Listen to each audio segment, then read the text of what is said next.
Hi everyone, welcome to Every Day, your daily stop for virtual reality content. I am D, and today I'm taking a look at a brand new input device I just got in the mail. This is the LICHT Motion. Now, this kind of looks like a USB stick that's plugged by a USB cable into my PC. What it actually is kind of like a Kinect. It has a little infrared transmitter inside it and a little camera. And so if I put it down on my desk like this, then I move my hands over on top of it, the LICHT Motion will be able to sense the location of my hands and in fact the location and orientation of each of my fingers. Now it has limitations. For example, if you turn your hands with the backs down and move your fingers in like this, then it won't be able to see that you've got your fingers on this other side because they're occluded by your hands. It can't see through them.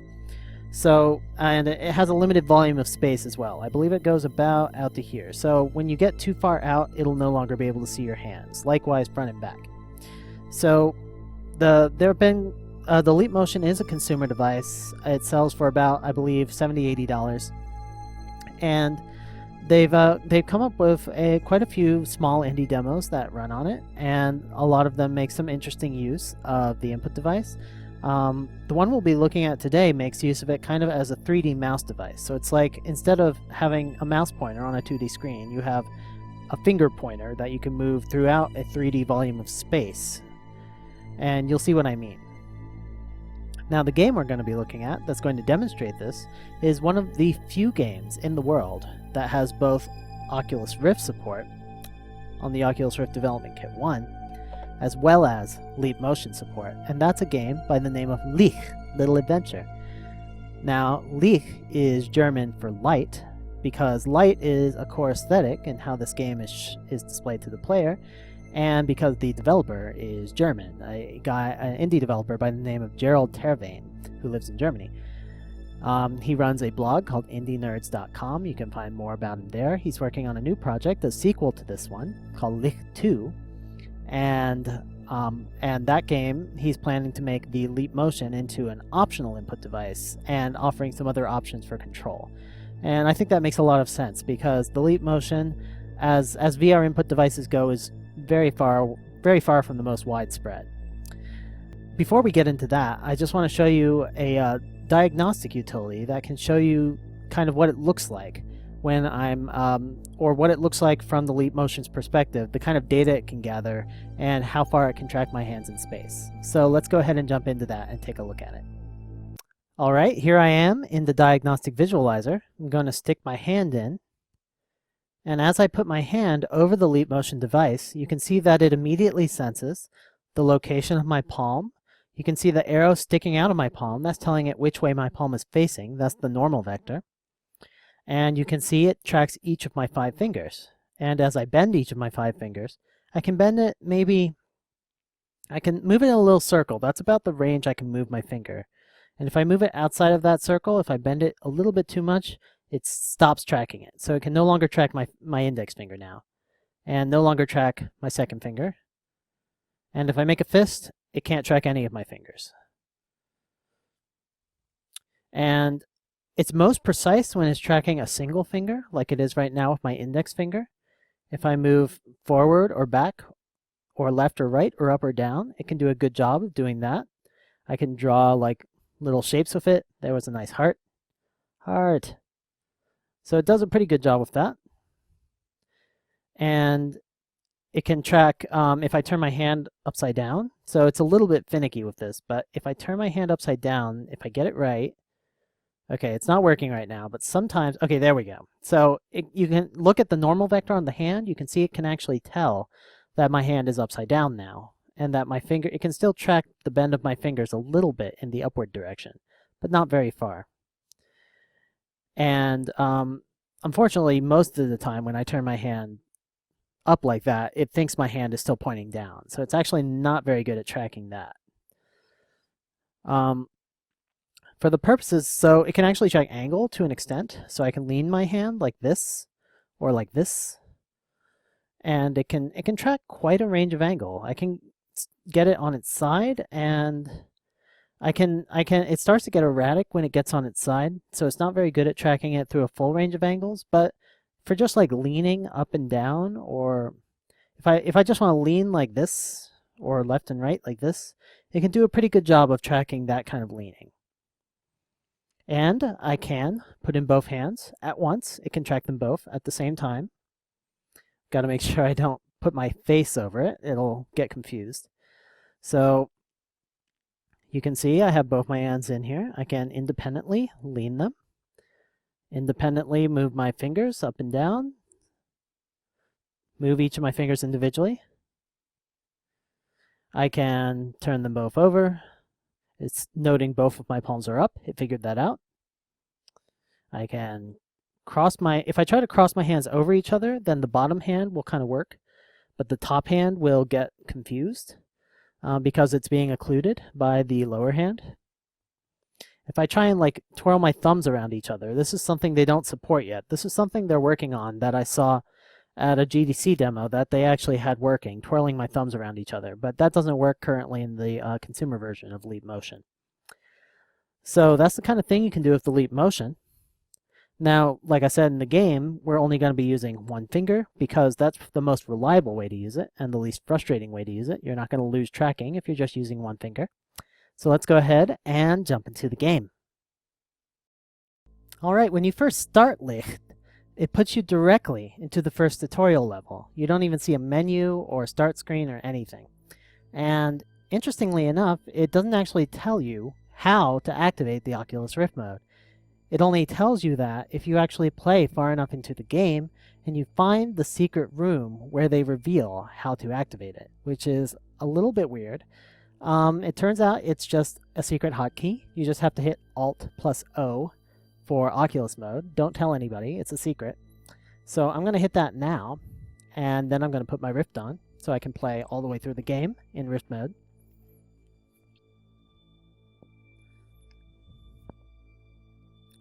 So if you don't do anything for a little while, it puts you in the menu, which is kind of like a pause screen. So if I take a look at the menu here, let me center myself. There we go. So it's control to center yourself. So here I am at the start screen, and if I put my hand over the Leap Motion, you can see I'm making a little red ball. And this little red ball is controlled by the tip of my index finger. So I'm just going to use this one finger, and I'm going to point at things. And you can see I can move it forwards and backwards in space, up and down, left and right, in any direction I want. Now, orientation doesn't matter in this game, and it doesn't track any of your other fingers. In fact, when I first started to use it, I was trying to use all my fingers over the Leap Motion to track it. And you can see if you do that, it results in this really sketchy, erratic behavior, and you don't want that. So, one finger only. But when I use one finger, I find the tracking, at least within the area that the Leap Motion can track, is actually really smooth and not bad at all. So this is the volume. I'm going to turn that up. Turn it up. Turn it up. There we go. Maximum volume. And if I want to exit the game, I have to do it from this screen by lighting up all three of these. I'm going to not exit quite yet. And reopen gates is used to revisit points that you've already reached in the game on earlier playthroughs, I believe. So for now, I'm going to return to the tutorial level. Here I am. Welcome, I'm your guide. Touch the orb to take control. So you can see right now my little sphere I'm controlling with my finger is red. And there's this big white glowy sphere just hanging out here doing nothing. But if I touch it, my sphere turns blue, and the white sphere starts to follow my little blue sphere. Now, the way the controls work is it's kind of like the two spheres are attached by a long spring. So if you put it a far distance away, it'll pull it in that direction. If you put it nearby, it'll pull it more gently. So if I put it way over here, you can see how dramatically it pulled it. Okay, I need to get through this tiny hole now. So like I mentioned, if I want to go to the menu, I just have to pull my hand out of the scene. No, what's happening? There we go. Okay. So here I am back at the menu. And I'm going to go to return. And so the next thing I need to do, oh, I forgot to mention, if I poke it again, it stops it. So I can start and stop it at any time just by poking it. Whenever I stop it, it will turn my sphere red, like it was initially. And when it's going, it'll be blue. So next I need to open this force field. So you can see there's a force field up here, and I can't get through it. My white sphere is trapped. Now the sphere I control with my finger, that one can go anywhere. And that kind of makes sense since, like, my hand in real life is not actually blocked by anything. So it's nice to be able to move my finger ball anywhere that my hand is actually moving. But the white ball is actually blocked by obstacles, and that's the one I have to worry about. So to open that gate, I need to find the small orbs and pick them up. There we go. If I just get close enough to it, it'll light up, and it'll start following the big orb like a magnet. So you can see it's following it. Come here, come here, come here. It's kind of orbiting it a little bit right now. Stay together, guys. Stay together. Stay together. There we go. Stay together. Okay. And I just... the reason you can see now that it's called LICHT is that it has this... The fact that the ball you're controlling is a light ball, and it casts all these really dark, contrasty shadows over all the shapes that it sees. And it creates a very distinctive aesthetic for this game, because it's like any area that you're not currently in. Like, if I look over there, kind of towards where I was before, you can see that area is all dark. And there's nothing going on over there. Because my light sphere is not there. What are you little spheres doing? Stop orbiting and get over here. Little spheres. What are you gonna do? Okay. There's one more sphere I gotta get. It's down here. This game, incidentally, is quite a lot easier to play on the Rift than it is just on your monitor. And the reason is because you can kind of look ahead, you can look around, you can see more of the world. Normally, so the view both in the Rift and on your monitor moves, so it's always centered around the white sphere. And on the monitor, if you want to look around, you have to actually move your sphere around to get a better look at things. And that can be problematic since there are obstacles all over the place getting in the way of your sphere.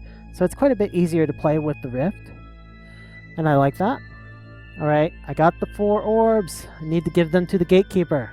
That white thing there, I think, is the gatekeeper. There we go. So you can see it just took my orbs away, and they're gonna hang with the gatekeeper now, and the force field is gone. Great! You did it! Keep exploring the area, and open more force fields. Have fun!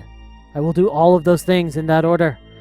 Okay, so here's my next gate to open. I need 4 orbs to open it. If I can open it, I can get over there. So I'd like to do that.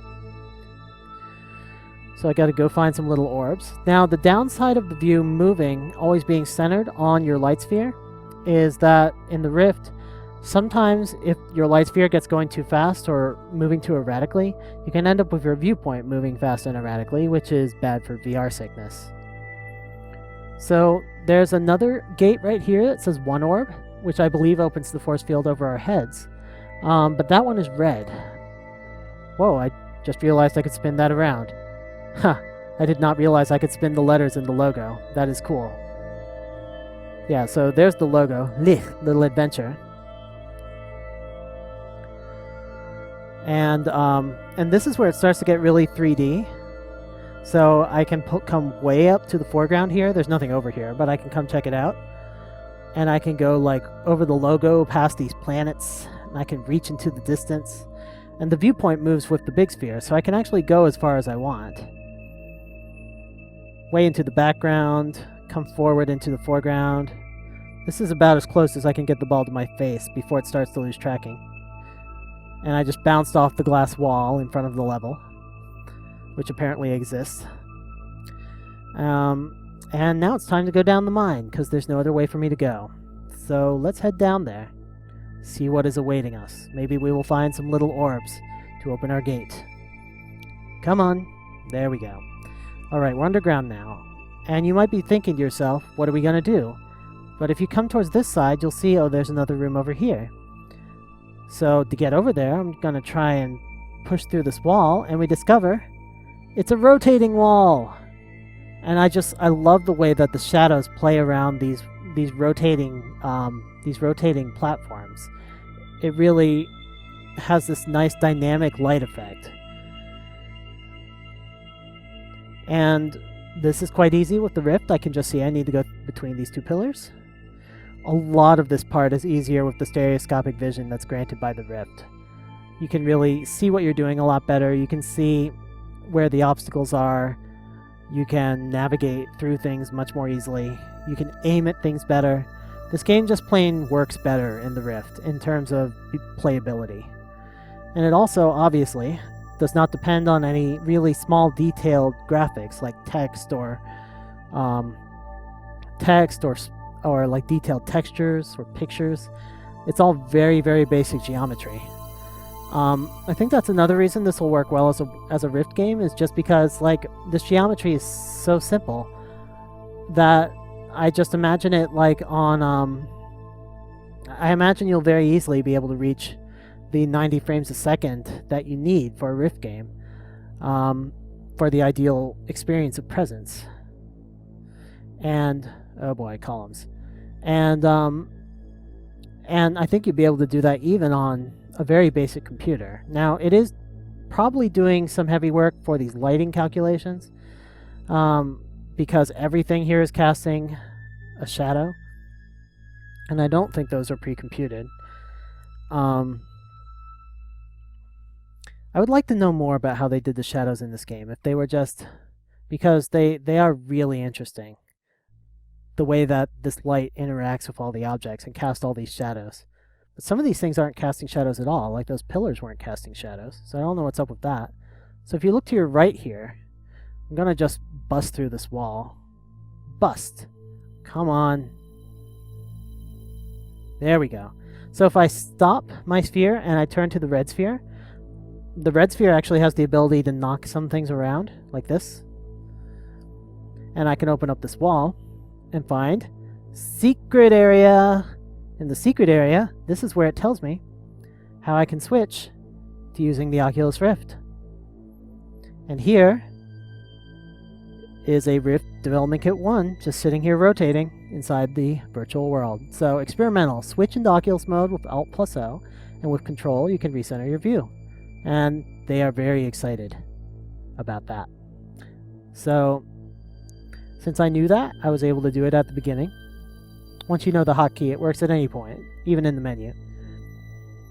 And I'm glad they told me at this point, because this part here is much easier with the Rift.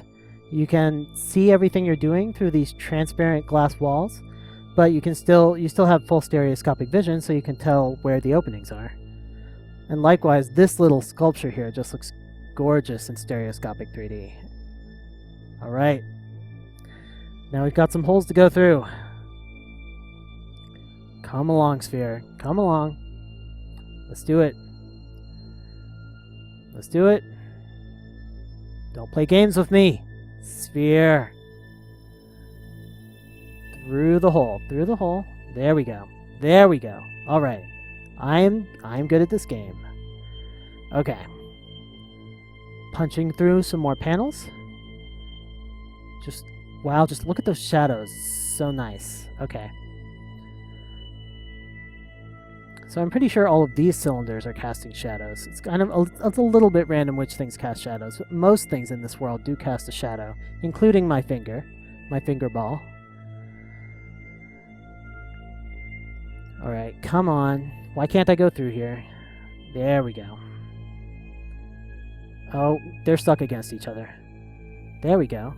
I keep forgetting that I can turn into a red ball and knock things around myself. I want to try that some more, so I can go like this. Yeah. Yeah. Get down, get down, get down. There we go, just turning you back like that. Back like that. There we go. Gotta clean up after myself, don't want to leave a mess behind. Alright. Gonna come through this little opening, and actually at this point I can look down, I can see some orbs way down there. That's where I'm trying to get to. Those are the orbs that I'm after. They're way down at the bottom. Okay, I'm gonna go through here. trying to keep my index finger in good pointing form here. You don't actually have to keep your index finger like really strongly extended all the time. You can kind of curl it a little bit and it still works, so you don't get, your finger doesn't get too tired. Your arm, on the other hand, will probably be a little tired after playing this game for a long enough period of time, because you are holding your hand up in the air continuously the entire time that you play this game. You know, a lot of people who talk about like why VR is not going to succeed talk about like, well, those crazy VR input devices and holding your hands up in the air for extended periods of time. And, you know, I mean, there's some truth to it, but like when I play Half-Life 2 with the Razor Hydras, like when I'm not shooting anybody, I just put my hands down at my side and rest them. This game's not quite as nice in that I can never really put my hands down. Like if I want, I can like pause the game and take a break, and that'll rest my hand, but I can't do anything in the game unless I am also holding up my hand at the same time. So this is an example of how that can be a problem. It would be nice if they gave you kind of something else you can do in the game while you're resting your hand. Like maybe something that's controlled with the mouse instead. I don't know. And my phone is ringing. Quiet phone. Alright. Now I'm going to pick up all these little orbs.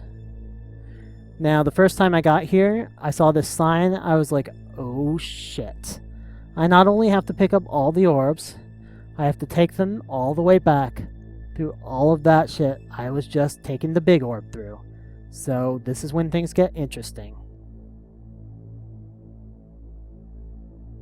Come on, little sphere. Come join the party. You know you want to. All your friends are doing it. Come on, little sphere. There we go. Okay. And there's one more back here.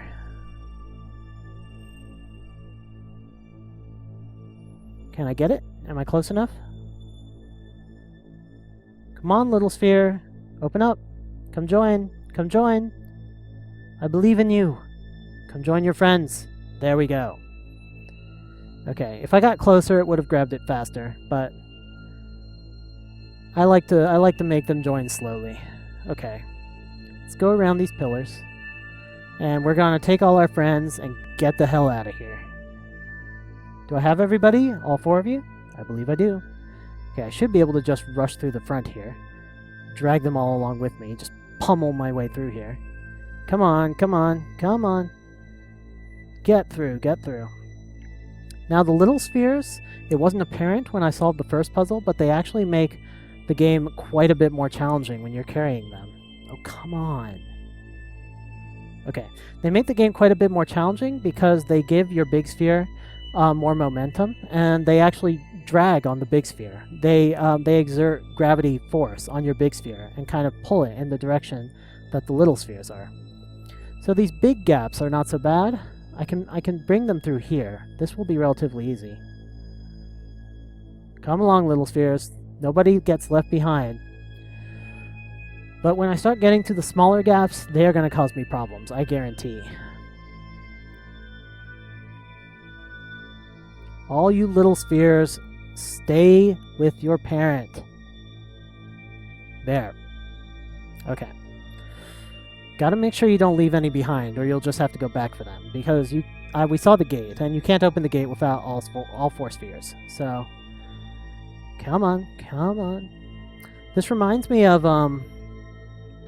if any of you played Paper Mario: The Thousand-Year Door on GameCube, there's this part where you get this army of insects to help you, or little creatures to help you, and you've got like 100 of them following you around.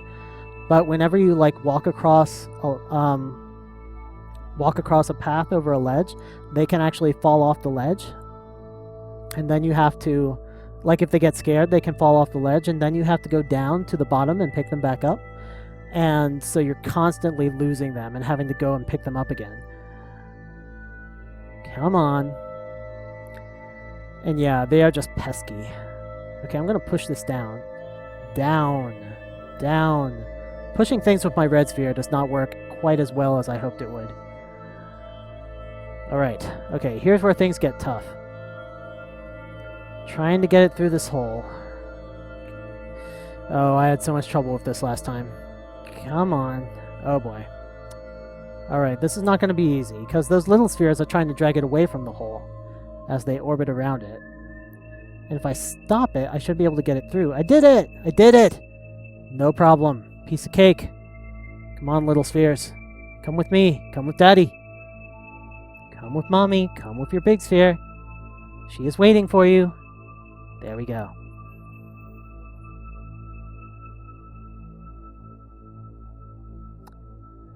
Alright. Okay, now I need to get through this other hole that's near up front. This is going to be pretty much just as challenging. This one's pretty tough. And almost. It's helpful to stop it when it's in about the right position so that you don't lose that progress. Do I have all my kids? There they are. Okay. Come on, little guys. Don't get lost. I need you. I need you to open gates for me. How sad is it that I adopted 4 children just so I could use them to open a magical gate? Alright. Let's go up here, pushing these panels away. I would say this is probably the best example of a game where stereoscopy really makes a big difference in the gameplay, because the angle at which this game is played and the distance at which it's played means that stereoscopy... Oh, come on! Means that stereoscopy plays everything like everything is within the range of distance at which you have good stereoscopic vision. And additionally, come on. And why is it fighting? This way. Oh, they're stuck against each other. Okay. And additionally, it's just obviously helpful with this game, because in this game, you really have to worry about being able to see obstacles and being able to follow these paths that move behind and between obstacles, and seeing exactly where the holes are that you need to move through. So it's actually really important to be able to perceive stereoscopic depth in this game. And it's actually more challenging to play on a monitor, like I said. That's another reason why. Okay, come on. But yeah, I could imagine this very easily being a launch title for the Rift, and I don't know exactly what you would use for a VR input device if you didn't have the leap motion and you could not just point your finger where you want it to go. But there's plenty of other things that can be used as a 3D mouse. You could easily use a Razer Hydra for this, just track its position in space. You could use Prio VR, you could use STEM. Just pretty much anything that can track the position of a single point in space. Which is, I mean, even a STEM with one tracker could do that. Alright. And, leap motion has this unique advantage that it can do it without you having to hold or wear anything, which is interesting. But I'm not sure how much I care about that. Like, it's kind of nice to just... Oh, no, children, no. Children. Oh, God. Did I leave all my kids behind? There you guys are. Okay. No! Bad children. This way. Okay. So, like I was saying... Oh, not again. Okay, look, guys. I'm just gonna sit here until you all come with me. Alright.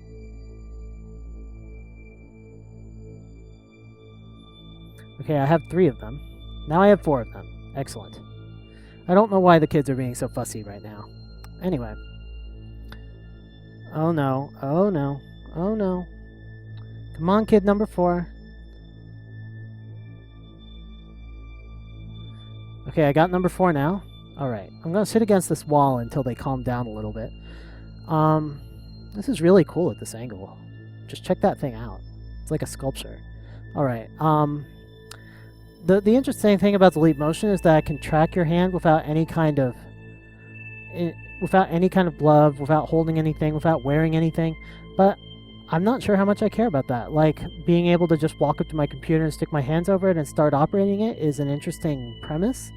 And it might make sense for certain applications where you have to walk away and walk back towards your computer very quickly. But for, like, gaming... I think I would much rather have just full hand tracking in space that tracks all of my fingers and my hands accurately, along with their position and orientation. Hey kids, I'm going to show you the Oculus Rift. Let's check it out. And I throw them against the wall. See? There it is. And so I think what my ideal VR input device looks like is pretty much not like any of the existing devices. If anything, it's probably more similar to the P5 glove. I want something that I could wear on both my hands, or at least one hand.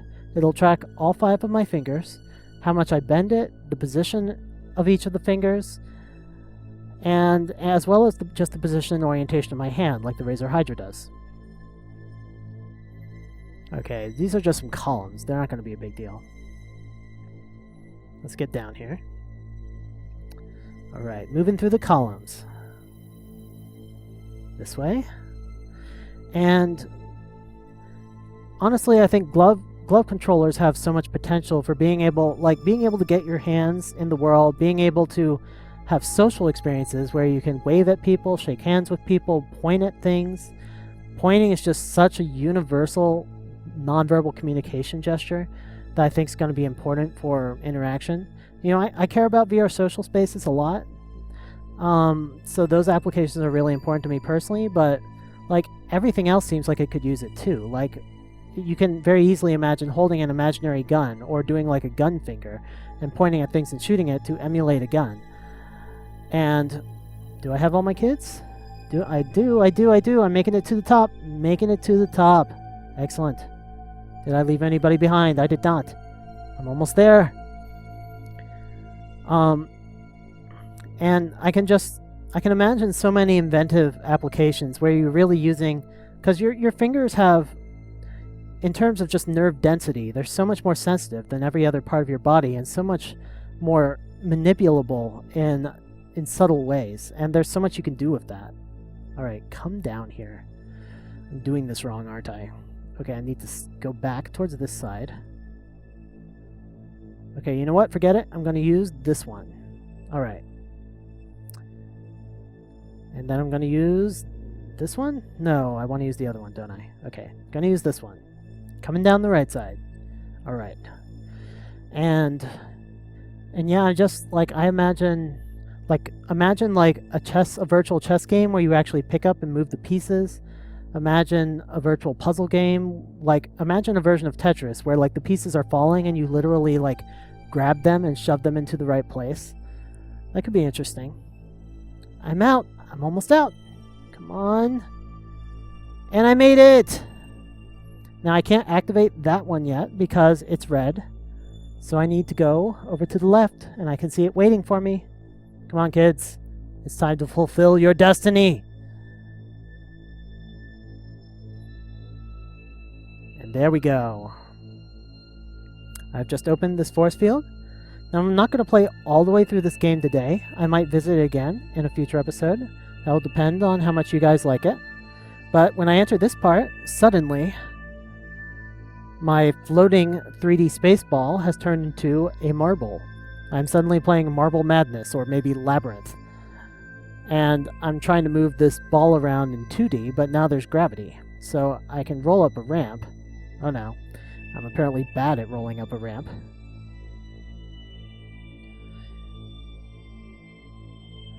And I'm just going to roll up this one ramp. There we go. Now I'm over in this section, and I can't go back because of gravity. And you can kind of see which way you're going to have to go. You have to go up this ramp. Oops. Hold still. You have to go up this ramp. I said hold still. You have to go up this ramp. Then you have to go back along here. You have to go... I've moved out of the Leap Motion's tracking range. Then you have to go down that ramp. And then there's actually a jump over there. And I'll show you the jump. I haven't managed to do the jump yet. But yeah, there's this jump over here, and you have to roll down this ramp and go off the jump, and then end up on top of there. And then you can start to make progress towards the next gate. But this part seems quite challenging. And I'll revisit another part if you guys want me to. But for now, this is all I'm going to show of LICHT. So let me know what you think of LICHT, Little Adventure. And I think it's yeah, I think it's a really interesting game. I like the minimalist geometry. I like the light aesthetic. It's one of the only games I've ever seen kind of use a 3D mouse cursor as a serious mechanic, and it's got this kind of background music going the whole time that makes it feel kind of mysterious, like you're in some alternate realm or something. I could use some variation in the music though. Anyway, that's LICHT. So tomorrow I'm resuming my Let's Play of Dishonored, and the next day I will play another short demo or possibly continue this. So that's all for today, and everybody have a great every day.